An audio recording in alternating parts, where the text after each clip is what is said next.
Assalamualaikum warahmatullahi wabarakatuh. Perkenalkan, nama saya Karmila Hakim dari Prodi PGMI semester 2.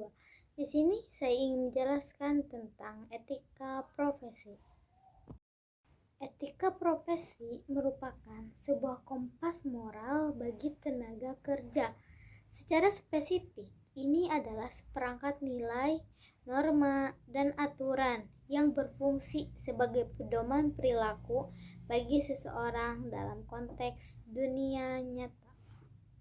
Di sini juga ada 4 tujuan utama etika profesi. Yang pertama yaitu menjaga keharmonisan profesi, seperti melindungi reputasi dan nama baik seluruh rekan sejawat agar selalu dipandang baik oleh masyarakat. Yang kedua yaitu meningkatkan kualitas kerja, seperti memastikan hasil kerja dan pelayanan selalu maksimal, aman, dan sesuai dengan standar yang berlaku. Yang ketiga yaitu membangun kepercayaan publik, seperti membuat masyarakat atau klien merasa aman dan percaya menggunakan jasa profesional tersebut. Yang terakhir yaitu mencegah penyalahgunaan wewenang, seperti menjadi benteng agar pekerja tidak korupsi, menerima suap, atau pemanfaatan jabatan demi keuntungan pribadi. Di sini juga ada 4 prinsip etika profesi. Yang pertama yaitu amanah atau dapat dipercaya.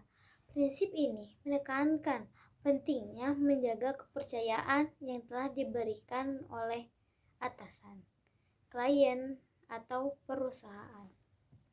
Yang kedua yaitu jujur atau integritas.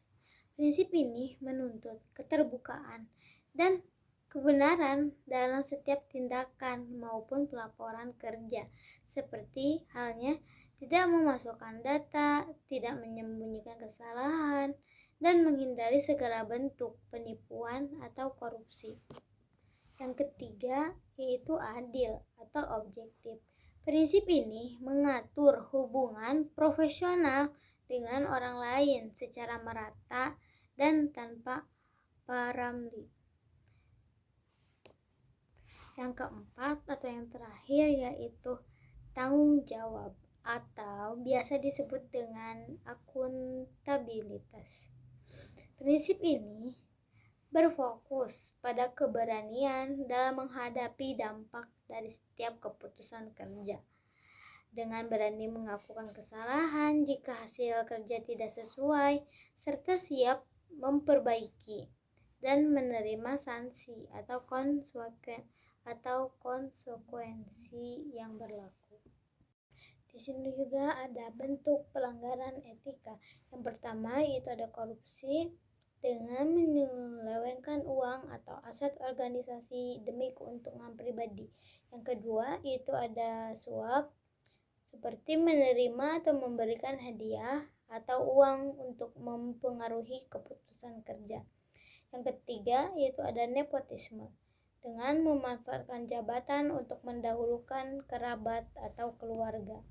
Yang keempat yaitu penyalahgunaan jabatan, dengan menggunakan kekuasaan atau fasilitas kerja secara sewenang-wenang.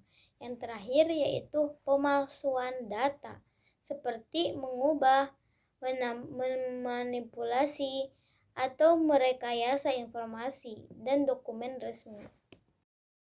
Di sini juga ada beberapa manfaat etika profesi. Yang pertama yaitu bagi individu, dengan mendapatkan kepercayaan seperti rekan kerja, atasan, dan klien akan lebih mengandalkan Anda. Karir berkembang, integritas dan kinerja yang baik membuka peluang promosi jabatan. Mendapatkan keberkahan rezeki, dengan hasil kerja yang halal dan jujur membawa ketenangan hidup. Yang kedua yaitu ada bagi lembaga atau perusahaan atau organisasi, dengan meningkatkan reputasi, nama baik instansi naik di mata publik dan mitra bisnis. Dan kedua yaitu meningkatkan kualitas pelayanan. Standar mutu operasional organisasi terjaga dengan baik. Yang ketiga yaitu membangun lingkungan kerja sehat dengan terciptanya suasana kerja yang harmonis, minim konflik, dan produktif. Di sini juga ada dalil tentang etika profesi. Terdapat dalam Quran surat At-Taubah ayat 105. Yang maknanya yang pertama ada perintah untuk bekerja keras dan produktif. Kalimat bekerja keraslah kamu merupakan perintah aktif bagi setiap muslim untuk tidak bermalas-malasan. Islam memandang bekerja bukan sekedar mencari uang, melainkan bagian dari ibadah dan kewajiban untuk memenuhi kebutuhan hidup secara halal. Poin yang kedua yaitu ada pengawasan mutlak dari Allah Subhanahu wa taala. Dengan kalimat maka Allah akan melihat pekerjaanmu, menegaskan prinsip amanah dan jujur. Seorang profesional harus sadar bahwa meskipun tidak ada atasan atau manusia yang melihat, Allah Maha menyaksikan segala bentuk memanipulasi, korupsi maupun dedikasi yang mereka lakukan. Yang ketiga yaitu ada tanggung jawab sosial dan keharmonisan. Dengan kalimat begitu pula Rasulnya dan orang-orang mukmin. Berarti hasil pekerjaan kita akan dinilai dan dirasakan dampaknya oleh lingkungan sosial. Jika kita bekerja dengan etika yang buruk, itu akan mencoreng nama baik diri sendiri dan komunitas. Sebaliknya, kerja profesional akan membangun kepercayaan masyarakat serta memajukan peradaban. Di sini juga ada satu hadis tentang profesionalisme yang dikarang oleh hadis riwayat Tabrani. Yang poin utamanya yaitu yang pertama, tuntutan untuk menyempurnakan pekerjaan atau itqan.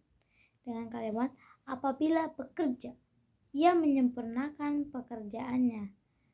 Ini merujuk pada konsep itqan, yaitu totalitas, presisi, dan tidak asal-asalan dalam bekerja. Seorang profesional dituntut untuk menguasai bidangnya dan memberikan hasil kerja dengan standar kualitas tertinggi. Poin yang kedua yaitu bekerja profesionalisme adalah bentuk ibadah.